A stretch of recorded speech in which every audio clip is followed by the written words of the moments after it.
भारत का इतिहास बहुत व्यापक है, जो कई राजाओं के उत्थान और पतन का गवाह रहा है।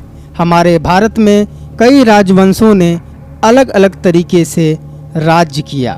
इसी भारत में कई राजाओं ने महानता के शिखर को चूमा और इसी भारत में कई राजाओं को अपने प्रजा के नज़रों में ही नफरत का आईना साबित होना पड़ा। भारत में ऐसी कई रहस्यमयी जगहें हैं जहां अजीबोगरीब घटनाएं घटती रहती है। ऐसे ही एक जगह झारखंड के रांची में भी है। दरअसल यहां एक रहस्यमयी किला है जिसके बारे में कहा जाता है कि इस किले पर हर साल आसमान से बिजली गिरती है, लेकिन इस रहस्य को आज तक कोई भी सुलझा नहीं पाया कि आखिर ऐसा होता क्यों है। वैसे तो आसमानी बिजली का गिरना भी एक प्राकृतिक घटना है, लेकिन एक ही जगह पर सालों से लगातार बिजली गिरना भी लोगों को सोचने पर मजबूर कर देता है। इस किले को राजा जगतपाल सिंह के किले के नाम से जाना जाता है। लगभग 200 साल पुराना यह किला रांची से 18 किलोमीटर की दूरी पर स्थित पिठोरिया गांव में है। किसी ज़माने में यह किला 100 कमरों का एक विशाल महल हुआ करता था।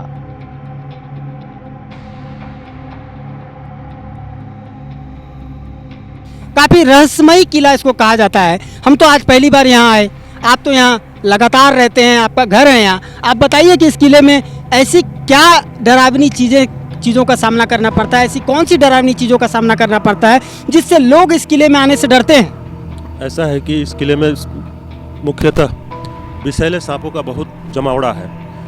जो वाइपर श्रेणी के सांप होते हैं, या नाग सांप हो गया, करैत सांप हो गया, धामन भी है, लेकिन जो वाइपर श्रेणी का सांप है ना, और नाग सांप, करैत सांप, ये सब अगर काट ले तो फिर जिंदा बचना मुश्किल है। ऐसे सांपों की भरमार है इस किले के अंदर में। जगतपाल सिंह, जिसको परगणित लोग बोलता था। परगणित का मतलब थोड़ा सा हमारे दर्शकों को समझा दें। परगणित का मतलब है 5 परगना को जो देख रेख करता था। एक तरह से प्रदेश हुआ करता था। तो 5 छोटा नागपुर में संताल परगना, इसी तरह 5 परगना को जोड़ के एक देख मेट के रूप में एक रहता था। तो राजा के अंडर में ये था, राटू महाराज के अंडर में। तो 5 परगना को देखने वाला को परगणित, और इसका नाम था जगतपाल सिंह। आखिर उनसे ऐसी क्या गलती हो गई कि उनका किला ही श्रापित हो गया? ये दुष्ट राजा था, राजा नहीं बोल सकते हैं, माने परगणित तो दुष्ट था। किसी तरह का यहाँ शादी ब्याह होता था तो नया लड़की चाहे बहू को देखता था तो रात भर के लिए मंगा लेता था, बोलता था सवेरे ले जाओ इसको, रात भर आज यहाँ रहेगा। उस तलवार की नोक वाली बात जो है कि डर से आदमी पहुँचा देता था, रात भर रखने के बाद सवेरे छोड़ देता था। इनका चरित्र में भी दोस्त था। और ब्रिटिश गवर्नमेंट के साथ ही इनका कॉम्पैक्ट था, मिल के काम करता था। यहाँ के लोगों को जो देशभक्त थे वैसे आदमी को चिन्हित करके ही सजा दिलवाता था। अब कह सकते हैं कि ये एक श्रापित किला है, और इसके श्राप के पीछे क्या वजह है ये हम अभी जानना चाहेंगे। कि बताइए चाचा कि क्या बात है, आखिर इस किले को श्रापित किला क्यों कहा जाता है? ऐसा है कि ये परगणित जगतपाल सिंह का किला है।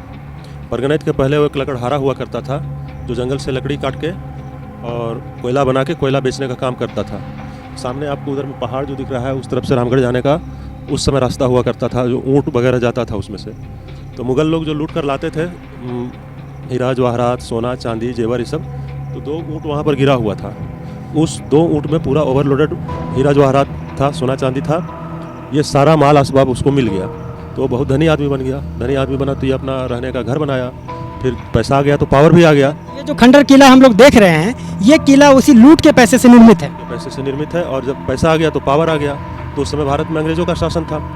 अंग्रेज़ लोग जगह जगह में अपने करपरदार नियुक्त करते थे, तो इसको उन्होंने अपने इस क्षेत्र के लिए पूरा परगणित एक टाइटल देके उसको नियुक्त किया। यहाँ का सारा मालगुजारी वगैरह वही तहसीलदार था, और बहुत पावरफुल हो गया। पिठोरिया बस्ती को इसी ने ठीक ढंग से बसाया, इसीलिए पिठोरिया घुसे होंगे तो सब रास्ता आपको चौड़ा मिला होगा। ये सब काम अच्छा किया, लेकिन 2 काम उसका बहुत ख़राब था।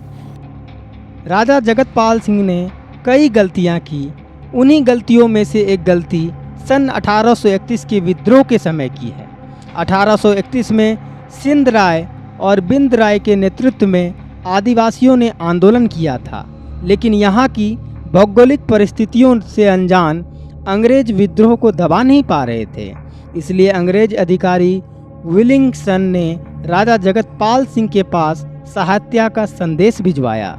जिसे कि जगतपाल सिंह ने स्वीकार करते हुए अंग्रेजों की मदद की। तो जब वो पावर में आ गया तो पावर से क्या होता है ना कि आदमी का आचरण भी बदल जाता है। तो इस एरिया की जो बहू बेटियां थी उन पर उसकी बुरी निगाह रहती थी, पहला ये कारण था।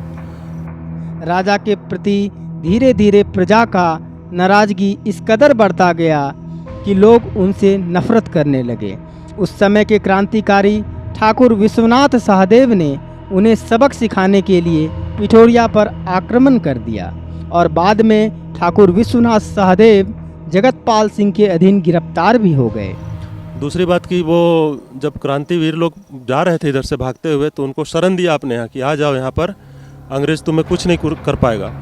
और बाद में जब वो शरण लिए यहाँ पर तो अंग्रेज़ों को बुला के पकड़वा दिए, क्रांतिवीरों को पकड़वा दिए अंग्रेज़ों से और उनको फांसी लगी। मतलब जो भारत के लिए क्रांति कर रहे थे और यहीं का राजा गद्दार निकल जाता है और भारतीय क्रांतिवीरों को ही पकड़वा देता है। उस समय जो देशद्रोह का काम किया इसने, तो ठाकुर विश्वनाथ सहदेव को जब फांसी दिया गया रांची शहीद चौक पर, शहीद स्मारक स्थल बना हुआ है वहाँ फांसी दिया गया, तो ऊपर में पेड़ में लटका दिया गया इनकी लाश को और नीचे से गोलियों से भून दिया गया फांसी देने के बाद, और लाश नीचे नहीं उतारा गया, चिल कौवों को खाने के लिए छोड़ दिया गया।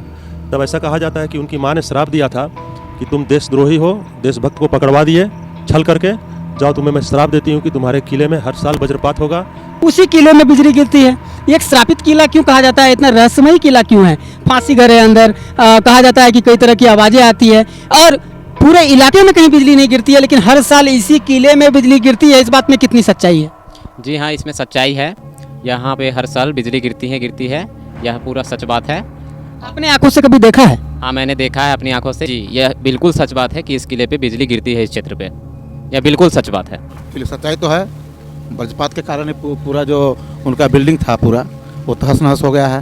मतलब कहीं पर भी बिजली नहीं गिरती है, मगर इस किले में बिजली जरूर से जरूर गिरती है। हाँ, किले में बहुत गिरती है।